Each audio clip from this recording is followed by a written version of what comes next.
অসমীয়াৰ হিয়াৰ আমঠুৰ সকলোৰে প্ৰিয় শিল্পী জুবিন গাৰ্গৰ দেহাৱসানে সকলোকে মৰ্মাহত কৰিছে আৰু চাৰিওফালে শোকাকুল পৰিৱেশে বিৰাজ কৰিছে।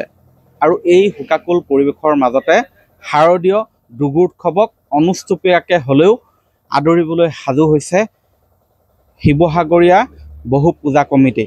মই বৰ্তমান উপস্থিত আছোঁ শিৱসাগৰৰ গণকপট্টিত অৱস্থিত উমা শিল্পালয়ত। আৰু এই উমা শিল্পালয়তো পূৰ্বৰ দৰে উৎসাহ নাই, উদ্দীপনা নাই, কিন্তু তথাপিতো যিহেতু পুৰণি এটা পৰম্পৰা দুৰ্গোৎসৱ উদযাপন কৰি আহিছে, শতিকা পুৰণি, আৰু সেয়ে মৃৎশিল্পীসকলে মৃন্ময় মূৰ্তি তথা মা দুৰ্গাৰ মূৰ্তিত মৃন্ময় প্ৰতিমাত অন্তিম পৰশ দিয়াত ব্যস্ত হৈ পৰিছে। মই এয়া পৰিৱেশ দেখুৱাইছোঁ।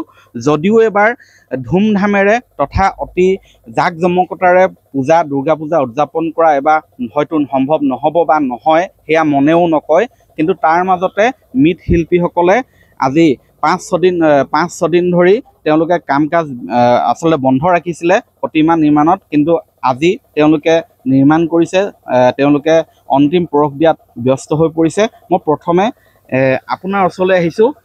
এইবাৰ কিছু হয়তো ম্লান পৰিছে, তাৰ মাজতে জানিব বিচাৰিম কিমান প্ৰতিমা এবাৰ নিৰ্মাণ কৰিছে? প্ৰতিমা এবাৰ আমাৰ মানে 20 ভাগ হৈছে। 20 ভাগ বহুত কম। এবাৰ কম মানে এনে ঠিকে আছে, এনেকুৱাই বনাওঁ মই প্ৰত্যেক বছৰ। কিছুমান বাহিৰৰ মূৰ্তি আছে আৰু মানে এনেকুৱা চলি এইবিলাক এতিয়াতো কামৰ অন্তিম পৰশ চলি আছে, শেষ পৰশটো। 20 ভাগ।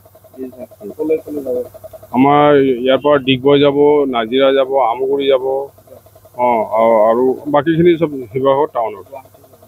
গুৱাহাটীত বনাইছোঁ, তাতে বনাইছোঁ, গুৱাহাটীত 2 ভাগ বনাইছোঁ। হয়, ইয়াতে মই শিৱসাগৰৰ যি বাৰোৱাৰী পূজা সমিতি আছে, সেই পূজা সমিতিৰ বিষয়ববীয়া আছে। তেওঁলোকৰ যিভাগী পূজা সেইভাগেও 92 বৰ্ষত ভৰি দিব। এইবাৰ কেনেধৰণৰ প্ৰস্তুতি যি ধৰণে কৰা হৈছিলে, তাৰ মাজত আমাৰ অতি হিয়াৰ আমঠুৰ জুবিনদাৰ দেহাৱসানত সকলো ম্লান পৰি গৈছে। কোনো মানুহৰ মাজত কোনো ফূৰ্তি নাইকিয়া হৈ গৈছে। দোকান পোহাৰো আমি প্ৰায় 4-5 দিন বন্ধ আছে, আৰু পইচা পাতিৰ ক্ষেত্ৰতো আমি এতিয়া দোকান পোহাৰলৈ যাব নোৱাৰা হৈছোঁ, কাৰণ কাৰো আজি 5 দিন সকলো বন্ধ হৈ আছিলে, আমি সকলোৱে জানো। গতিকে এনেকুৱা এটা পৰিস্থিতিত মা দুৰ্গাকো আমি আগমন কৰিব লাগিব, মাতি আনিব লাগিব। গতিকে যিটো কৰিলে নহয় সেইখিনিকে কৰি আমি সীমাবদ্ধ থাকিব লাগিব। আৰু এই পূজাৰ মাজতে মা দুৰ্গাৰ পূজা অৰ্চনা কৰা সমান্তৰালভাৱে আমি জুবিন গাৰ্গক আমি সোঁৱৰিব লাগিব। আমি আটাইকেইদিন জুবিন গাৰ্গক সোঁৱৰিবৰ কাৰণে সকলো ধৰণৰ প্ৰচেষ্টা অব্যাহত ৰাখিবলৈ যা যোগাৰ কৰিছোঁ। গতিকে নিউজ 18-ৰ যেনে আমি ধৰক তেওঁৰ এখন আমি ডাঙৰকৈ জুবিন গাৰ্গৰ বেনাৰ বনোৱা হ'ব, তাত আমি তেখেতক শ্ৰদ্ধাঞ্জলি জনোৱা হ'ব। আৰু জুবিন গাৰ্গক সোঁৱৰিবৰ কাৰণে এটাই অত্যন্ত সকলোৰে মানে প্ৰিয় হৈছে গান।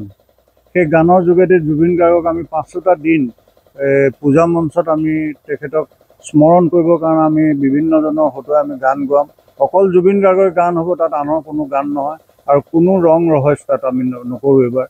গতিকে আমি পূজাভাগ পাতিব লাগে বুলি আমাৰ ধৰক ষষ্ঠী 28 তাৰিখৰ পৰা আৰম্ভ হ'ব পূজা, আৰু 27 তাৰিখৰ দিনা সন্ধিয়া বেলবোধন হ'ব।